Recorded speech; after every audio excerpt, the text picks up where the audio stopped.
అందరికీ శుభోదయం. నా పేరు పి సమీర. నేను 8వ తరగతి చదువుతున్నాను. ఈ రోజు నేను చెప్పబోయేది బిపిన్ రావత్ గురించి.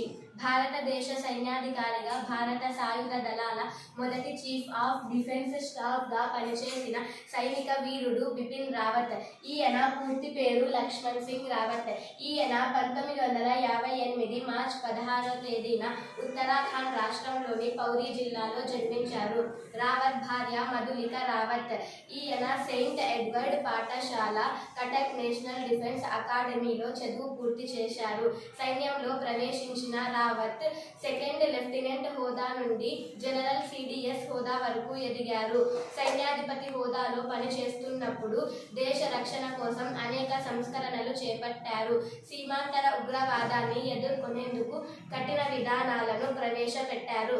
ఈయన సేవలకు గుర్తింపుగా భారత ప్రభుత్వం పరమ విశిష్ట సేవా పథకం, ఉత్తమ యుద్ధ సేవా పథకం మొదలైన వాటితో పాటు 2021వ సంవత్సరంలో పద్మవిభూషణ్ పురస్కారాన్ని ఇచ్చారు. రావత్ 2021వ సంవత్సరం డిసెంబర్ 8వ తేదీన హెలికాప్టర్ ప్రమాదంలో మరణించారు. ధన్యవాదాలు.